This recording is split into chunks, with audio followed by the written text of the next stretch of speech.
Shit with Ostique, the podcast series where we chat about shit with inspirational people from all walks of life.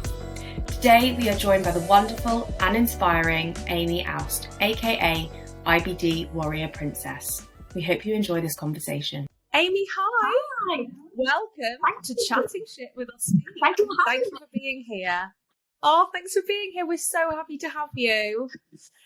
Today's topic, as you know, is all about living with IBD, and I know you've done a lot with your platform already to raise awareness and to help others, so it really is an honour to have you with us. To start with, could you tell us a little bit about your journey with IBD and Crohn's specifically? I know you were very young when you were diagnosed, so I wonder when your symptoms began. Yeah, absolutely. I actually don't remember a time in my life where I haven't been affected by Crohn's. I think I had symptoms from when I was about 3 or 4 years old. So obviously, my earliest memory is probably to do with Crohn's, to be quite honest. But it took quite a few years for me to get diagnosed. So I actually got diagnosed when I was 7. And I was actually the 3rd youngest in the country at the time. So I was actually seeing just a general paediatrician. They didn't have a child bowel specialist at the time because it was that rare to have it so young. But yeah, I got diagnosed at 7, and as you can imagine, a 7-year-old going through all these tests and procedures and things, it wasn't very nice, and I always wanted to be put to sleep to have colonoscopies and endoscopies and things, and they basically made it quite difficult for me to have that. It was almost it's hard at their side to get an anaesthetist together and a doctor together and all these different things to put me to sleep.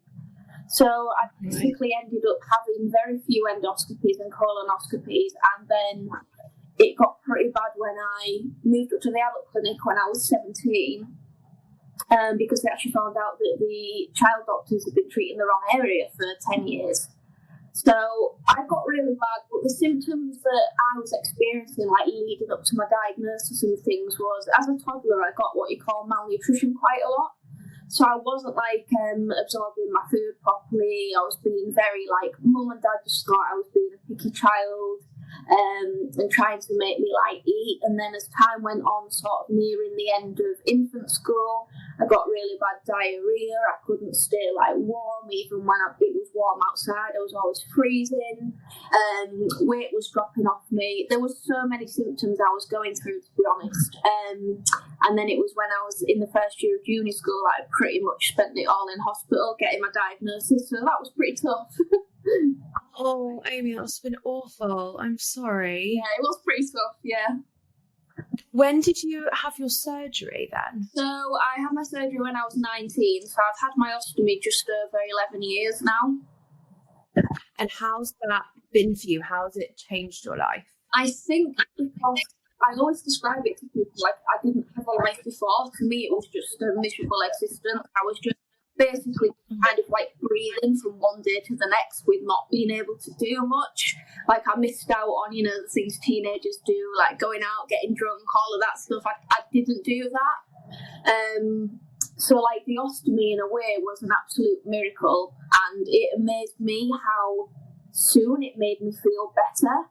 I remember my stoma nurse saying to me before I went in, she said, "You will be amazed at how good you feel the day after surgery, because you've been so used to your body being riddled with disease that once it's cut out of you, you will literally feel like a new person."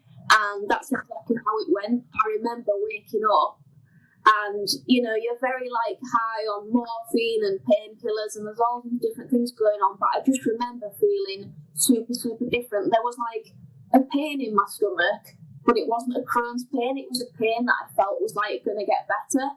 And I can't explain to you how emotional that was, because I'm not gonna lie, there was times in my life where I wish that I didn't wake up the next day, because it was just absolutely horrible. And to wake up and know that there was a light at the end of the tunnel was just absolutely amazing. So I think that's why I embrace it so much, to be honest.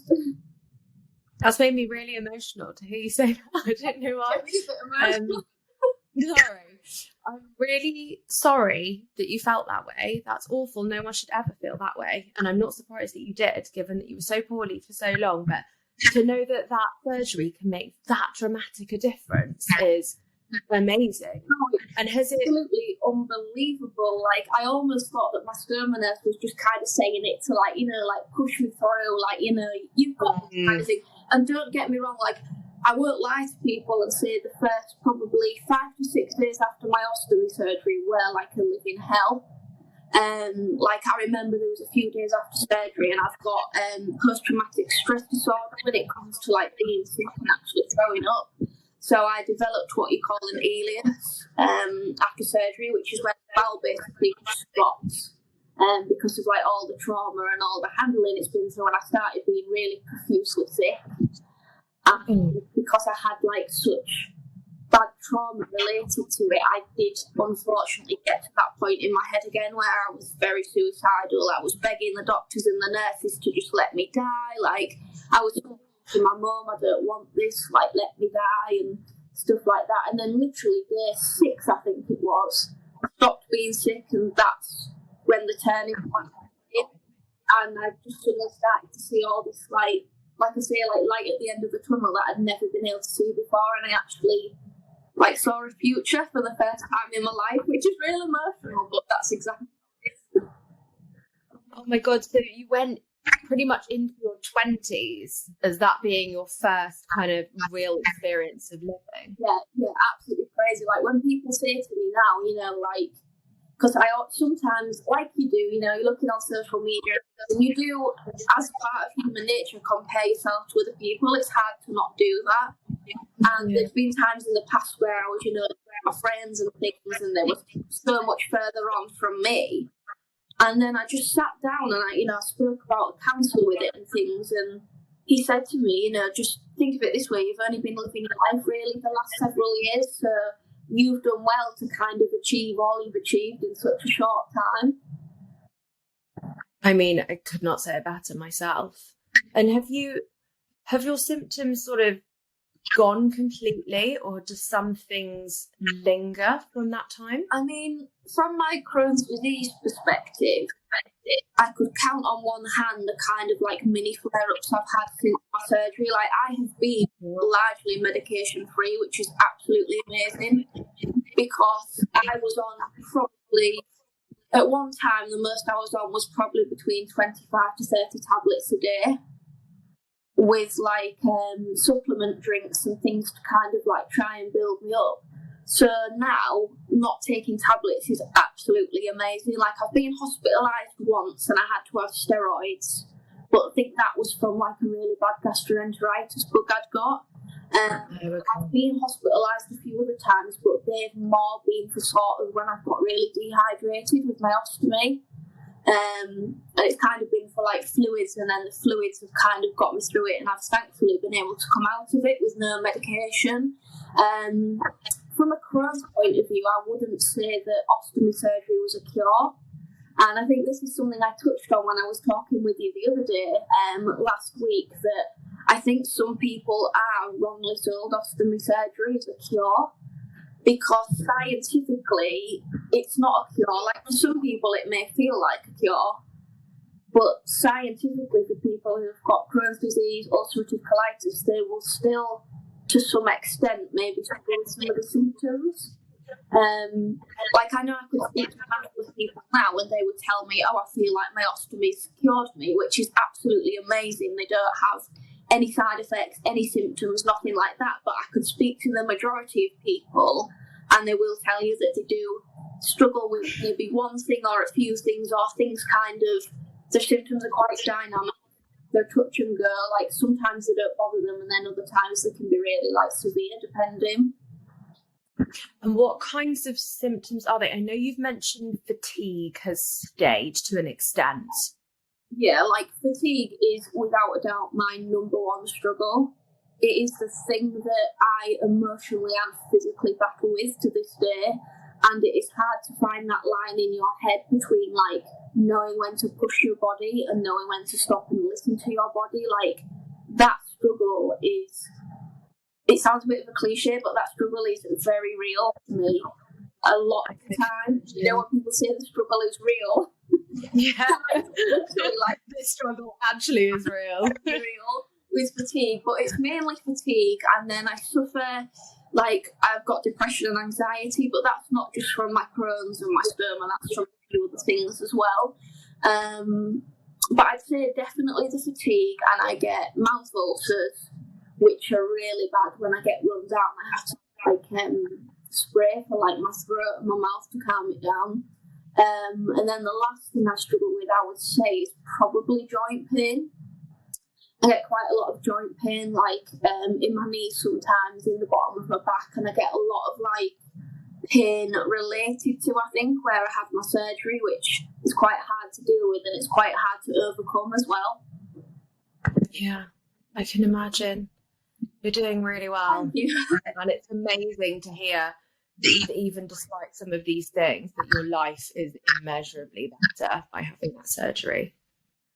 Something that you've spoken about that I mentioned to you earlier that I was really kind of fascinated with, because I had not heard anything about it before, was the impact that this has had on your gynaecological health. And I have never seen anything about that anywhere. And then I saw women commenting on your post. Can you tell me a bit about that? Yeah, like, this is something that I get so like passionate and enraged about, because I think it's something that is so important, and whether it's a one-size-fits-all thing or not, it's something that needs to be looked into, because from that post alone that I posted, it is so evident how many women are struggling with it and how many people are actually suffering with it alone. So I think personally for me, when I talk about my gynaecological health, a lot of it is related to having my rectum and anus removed, because I had those removed when I had my bum sewn up permanently. And when I was due to go into my ostomy surgery, I'll just give you a bit of a backstory because it'll explain what I'm saying. But when I went into my ostomy surgery, they originally planned to do a keyhole. They'd done a colonoscopy. They said, your colon's the worst we've ever seen. It needs to come out. You know, there's no chance of having a J pouch. You need the whole lot out, gone, sewn up. So that's what we went into surgery with. And the plan was to go in there for 5 hours. And after 9.5 hours, my parents were still waiting, and they actually found, when they took me into surgery, they had a look inside and things first, and they found I had a tumour on my colon. Thankfully, it wasn't cancerous, thank God.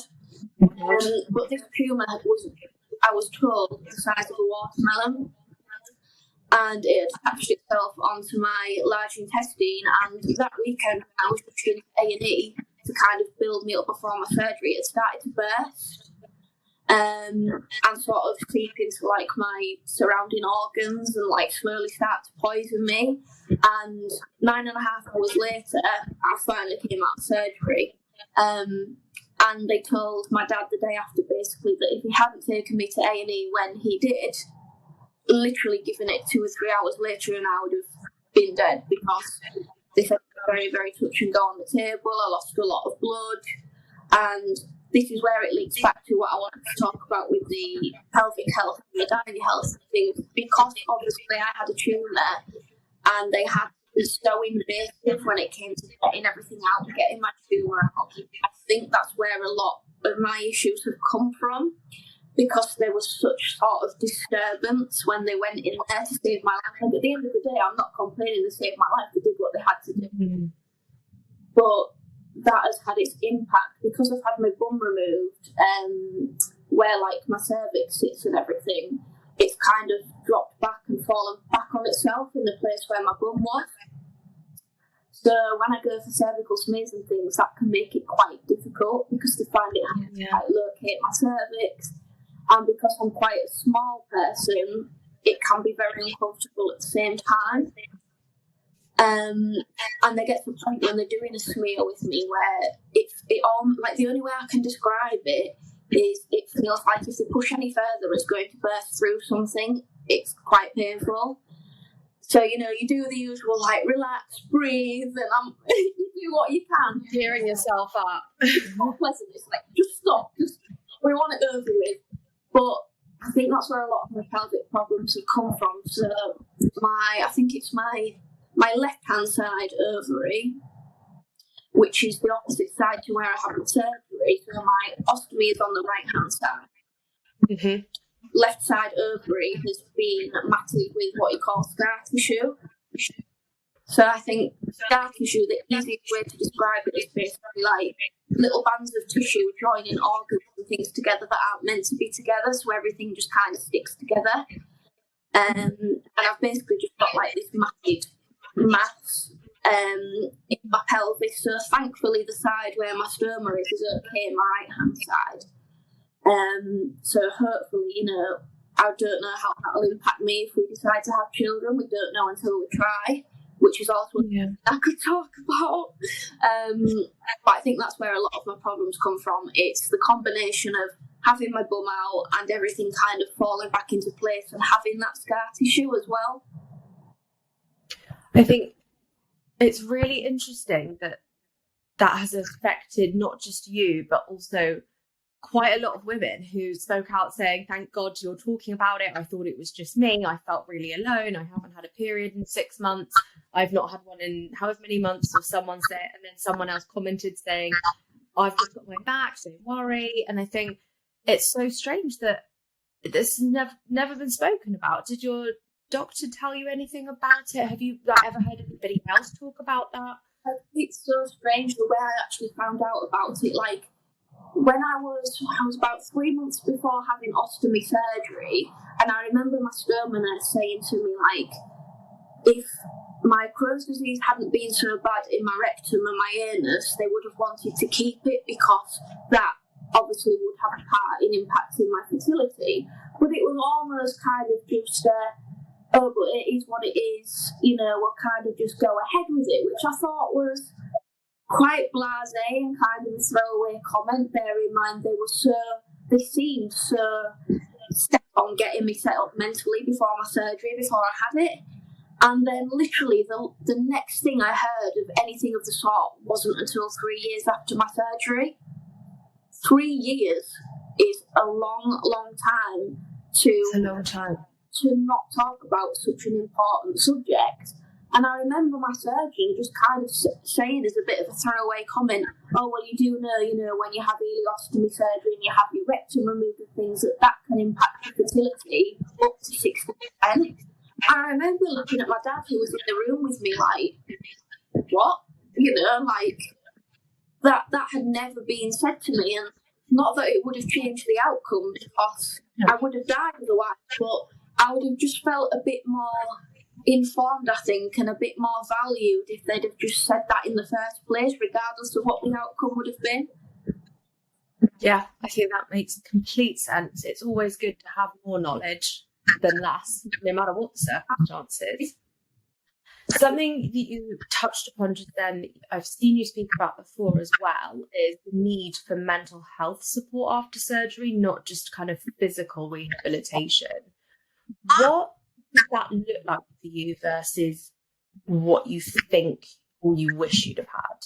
I think a lot of the reason I do my Instagram is because for me it is a big mental health support for people who are struggling, because I always encourage people, you know, talk to me like, yeah, I have a life of my own, I might take a while to get back to you, but you do not have to go through it on your own. And 19-year-old Amy coming out of surgery would have wanted that person like me on Instagram to reach out to. Not even, you know, if I didn't feel comfortable reaching out to, I'd want to see that person posting about doing the normal things, like, you know, something boring like going for your food shopping or walking the dog or going out for a meal or what you wear. Like, that's what I would have needed. And easily that would have brought me on so much quicker, like I can't even explain. And I think what would have helped me early days post-surgery is maybe having like a patient-to-patient program and having somebody who was around the same age as me, or, you know, even a few years older, who could literally come and maybe sit and talk to me for, even if it was just half an hour a week, every week for the first several weeks. Just having somebody who could empathise, because yes, the stoma nurses try and help and they're trained, but nothing against them, they can't empathise unless they've got one themselves. So for me, I find mental health support at its best when I know that the person sitting talking to me has been through that themselves. Yeah, absolutely. And I think I suppose another layer might also be the age of who you speak with as well, because obviously it can affect anyone at any age, but I imagine being so young going through that surgery and being female, it would have been potentially paired with someone similar. Absolutely. And I know, like, when me and my dad first got told in my appointment that we were going to have ostomy surgery, like, my dad honestly thought that it was just elderly people that have stomas, because it's getting a little bit better now, but all there was in the, like, health publications and things back then was elderly people with stomas. And I knew better because at the time I was in a Facebook group and I'd seen, like, you know, people my age having them, a few people, not a lot, but I saw them. And then my uncle, who unfortunately we lost due to colitis complications, he had a stoma, but literally he was literally with us for about a year after I had my surgery, and we weren't that close due to, like, family politics and things. But the time I did get with him, he really helped me. So when he passed away, I took that grief and I turned it into, how could I help other people? How would he want me to live sort of his life for him? What message would he want me to give to other people? And that's kind of like how I make his message live on as well. So it's really nice to do that. That's absolutely incredible. And I've seen the reaction that you get from your posts. Like, you really speak from the heart, and it touches people, and they need to hear not just all the amazing things about your life now, but also making people feel that they're not wrong to express some things that they're potentially not that happy about. That's also okay. It should be a safe space to talk about everything. Yeah.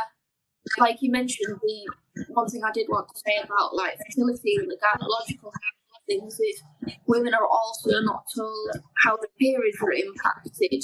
You know, if they still get periods, how could they be impacted? And I know for me, when I first started exercising again after my surgery, it would have been about 6 or 7 months after my surgery, I was on contraceptives at the time, so I've been through quite a lot of things. I used to be on the pill, and then I was told that I couldn't have that because my ostomy wouldn't absorb it. So then I had the arm implant. I had that for 3 years, and that caused a lot of issues for me. It was causing, like, vaginal tearing, really bad mood swings. It basically put me off having an intimate life at all with the boyfriend I was with at the time. So I got rid of that, and I had the depot injection, and that just mentally, it turned me into someone I couldn't even recognise. It was just horrendous. So me and my husband, who I've been with now 5 years, we've said, right, you know, we're coming off that, we're getting rid of it all, and we're going to just take things back to basics and see how having your ostomy impacts sex life and it impacts periods and things. And when I came off all that contraception, I noticed I started experiencing quite a few problems, because I was letting my body kind of get into its own rhythm and do its own thing, which is what I wanted. You know, Yeah. From my point of view, I'd got off all medication for my Crohn's, so I thought, why would I want to be on anything else? I just want to be natural. Yeah. And when I was doing exercising like normal, like I was quite into my exercise and going for walks and things, I started experiencing, like, a lot of fluid falling out. Like, I wouldn't get it for ages, and then it'd literally feel like I'd wet myself. Like, fluid would fall out, and it'd be like, oh, blood, not nice looking stuff. And it wasn't uncomfortable, but it would just come out of nowhere. It's like you poured a cup of something on yourself. It was that much. Yeah. In a way, it really upset me, because it took me back to when I had Crohn's and I was doing myself all the time. I thought, oh, here we go again, it's something else. And I got to a gynaecologist, and it was the first time I felt properly listened to, and this was about 7 years after my surgery.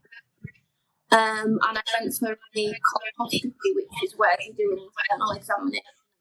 I've had one of those. Not pleasant, but pleasant, is it? There we go. It's really not, especially when you're tilted differently as well. Yeah, so they did all that, and then they said to me that I actually have this little pocket in my pelvis, which has been created by surgery. So when things have fallen backwards, I've almost got like this little dip. And depending on what it collects into there, almost. Yeah. Then what you'll find is it could be when you're walking, when you're running, when you're on a trampoline. You know, when you hear ladies talk about like pelvic floor, it is literally like that. And I'd go on the trampoline in my parents' garden, and all of a sudden, if you didn't wear sanitary, it was up tilt slightly. Yeah, exactly, and it would tilt it. And then what I was getting when I started to have my periods more regularly is I was getting black and brown blood come out. And It's been up there for a while. What is this? Like, you know, I thought, have I got a fistula? Is it like poo coming out? Like, what is it? And they said to me it had been this old blood that had been sat there for years. Yeah. And I spoke to a lovely lady on Instagram, and she told me she had the same because she'd seen me talking about it. And that was honestly the first time in my life that I thought, I'm not the only one with this. Like, that's why it's so important to talk about these things, because being so afraid by yourself, don't know what you're seeing, waiting for an appointment with a doctor, and they tell you that this is what it is, you don't know if it's just you. It's so much to cope with by yourself. Exactly. And I think, like, the doctors, in a way, I don't know if there's some sort of shame, like, don't want to talk to you about that kind of thing. Like, I don't know if they feel like if they try and talk about it with you, it'll embarrass you or what. But to me, I think the more open the conversation is, the better, because then you're setting that lead, aren't you, that nothing's taboo, you can trust them. And, you know, nobody explained anything to me about sex. My stoma nurse basically said to me, you know, give it till 6 or 7 months after your surgery, and when you do try things, you know, be gentle, use lots of lube, and that was it. Part done. Gone. You know, I didn't get anything told to me about, like, how you get impacted if you try different positions and your cervix is tilted, and all of these things that you're going through, or vaginal dryness, or mentally, like, the barrier that you have to break down in your head to have sex with somebody. Like, I still get impacted now with my husband, and thankfully he's so understanding, but it's, you know, it's taken a long time for me in myself to get used to the fact that pretty much every time I have sex, there is going to be old blood that comes out, and it doesn't make me feel sexy as a woman. You know, you want to have sex and have a good time and forget about it. You don't want to kind of like, where's the towel? Sort me out. Like, you don't want to deal with that, but it is what it is. And luckily, I have got an understanding partner, and we've, you know, found a way around that together, and it's not as bad as it was, thankfully, but it impacts your life so much, and it's just not spoken about. No, I understand why people feel that they don't necessarily want to share, but the minute one person does, it feels like so many people flock to that person, because actually everyone's desperate to feel that connection and understanding. Absolutely. And I think, you know, you were talking about mental health support. To me, that support and that reassurance just from somebody else, you know, you see, like, someone posting about it, like you said, all of these women were jumping on the post and they were like, oh my God, I thought it was just me, and things. Like, the relief you feel is almost better than any therapy you'll ever get. Yeah, that kind of camaraderie in it, that you're not alone. Yeah. I'd love to talk about your husband for a minute, because I saw that does he wear a bag a few days a year so he understands how. I love that. How did that come about? He does, yes. It was I think it was like the first World Ostomy Day we got together in October. So we got together in the May, and it came to the October, and obviously he'd learnt quite a lot about my stoma and things, and he's been so hands-on with it. Like, he's been so willing to get involved, and, you know, if I have a leak, or if I have a messy, like, changing routine in the bathroom and he hears me, like, you know, like, swearing and fumbling about, he'll pick me up and he'll be like, what can I do, you know, like, how can I help and stuff, and he'll set, like, when I'm really struggling with my fatigue, he'll set, like, all my stoma stuff out for me next to the bath so that it's there for when I get out. Like, he's just so supportive. And he said to me, you know, I just wish I could take it off you. I wish I could understand what you're going through. And I thought, I had a bit of a light bulb moment. I was like, well, you can't understand what having a stoma is like, but do you want to know what wearing a bag feels like? And he was like, yeah, like, absolutely. And I said, you know, I just want you to try, like, carrying a bit of liquid about in it and wearing it under your clothes and emptying it and seeing how you find it. And he'd said after we had it on pretty much about half an hour, and he was like, I don't know how to do it. He's like, I don't know how to do it. It's itching me. I want to itch. Like, you know, when I like bend, it's there in like my trouser line, it's there in my waistline, and watching him emptying it was just so funny. Did it go everywhere? Yeah, like people just don't think about it, do they? If you don't have one, you don't really think about it. And like I think I've got an old video of him somewhere, like I filmed him trying to empty this water. And I was like, this is some comedy, this is like, and we had such a laugh about it. And ever since then, we do it on World Ostomy Day and we do it on World IBD Day. So we do it 2 days a year. And every time he says the same thing, it's like, it's so annoying, but I can see how you get used to it, you know, if I had to. And he said, by wearing it and seeing how you deal with yours, I wouldn't be as scared if I had to have one. And I just love that. It's so cute. That's so supportive and so wonderful, but also I think it's really important to try and put yourself in someone's shoes, especially if it's your partner. So kudos to him for doing that. Love that. My mum's done it as well, and my dad. Oh, I love that. What was their experience? Yeah, Similar. Like it was quite a weird thing to get used to start with, and then actually just even like going about your daily life, moving and thinking, if you go up the stairs, is it going to come, you know, like, are you going to catch it? Is it going to come off? Like, things like that. And then at work we did it as well. We had World Ostomy Day, and everybody at work wore one. And I did like a little questionnaire for everybody to fill in, like after they'd done it, and like feedback on stuff. And yeah, just it kind of took me back to how I felt when I first had it. And you kind of forget that, like, you just you know, you're an expert at it, but not through like your own doing. Just because you've got to live with it, you become like an expert at it. Yeah, I guess you get used to anything eventually, don't you, over time? And time is, you know, the biggest healer, as we always say. I wondered what your thoughts were on, we've talked about how amazing social media can be and how great the community and supportive the community can be.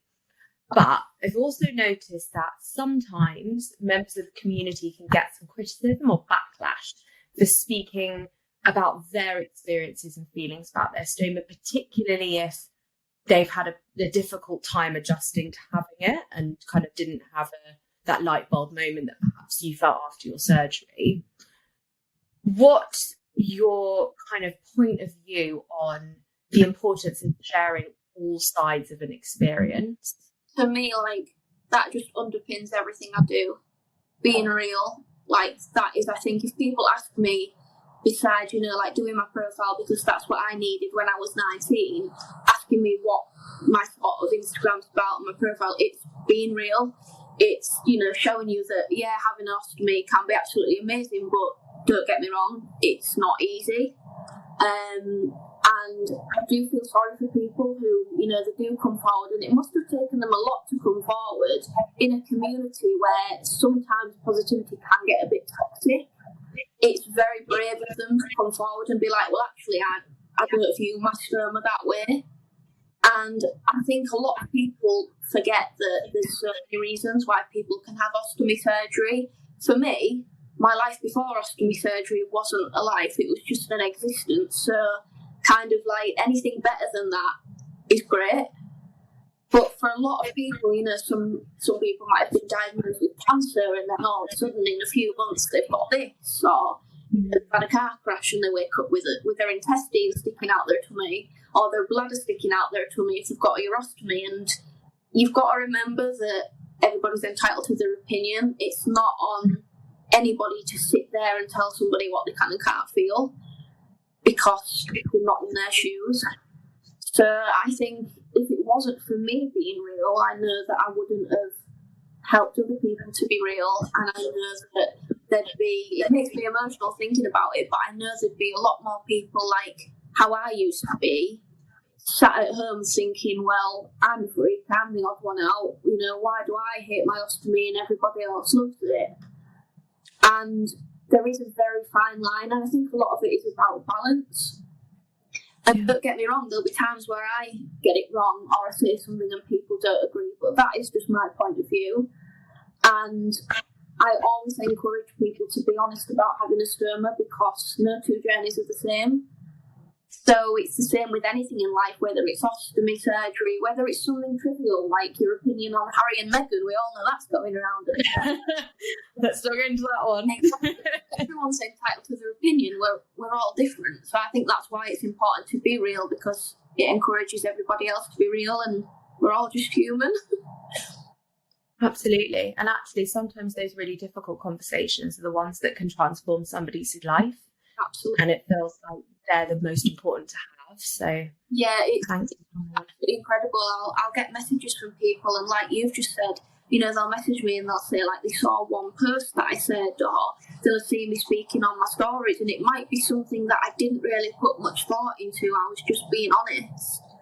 And they'll message me and say, because of you, I've done X, Y, and Z, or because of you, I've, you know, worn my favourite dress after stoma surgery again because I've seen you doing it. So if you can do it, I can do it. And it's just so lovely. It's so heartwarming. That's so special. Yeah. Oh, I've loved this. Thank you. I've got one last question for you, if I may, which is, what would you say to someone who has stoma surgery coming up? Is there anything in particular that they maybe should be aware of or expect? I think the biggest tip I'd give to somebody is not to feel like you've got to know everything before you go in. There is so much information out there that gets thrown at you. Obviously, if you go into it planned, we're talking about, like you said, there is so many sort of like material and leaflets and pamphlets that get thrown at you. And immediately, because you know time's ticking, you want to learn everything and you want to know what it's all about. But it's like people often say, like my dad always says about children, you don't fully know what having children's like until you have a child. You can't possibly imagine what having ostomy surgery is like until you've got an ostomy. Yeah. I think, you know, treat yourself like you would a friend. What would you say to a friend? And kind of like try and practice that compassion that you would for somebody else, for yourself, and just, yeah, take it a step at a time. You might have 3 steps forward, you might have 1 back, but, you know, so long as you keep having baby steps, you will get there, and there's this amazing community to reach out to as well. Thank you so much. And I'm sure you, as you mentioned before, you love to kind of help people, and you would reply if somebody felt the need to reach out to you directly. Yeah, you can reach out to me. I'm a chatterbox, if you couldn't tell. And lovely to chat too. So I highly recommend it, guys. Oh, thank you so much for having me. No, thank you for being here. It's been such a pleasure. Amazing. And we'll see you soon. I'll see you soon. Thank you so much. Thank you. Bye.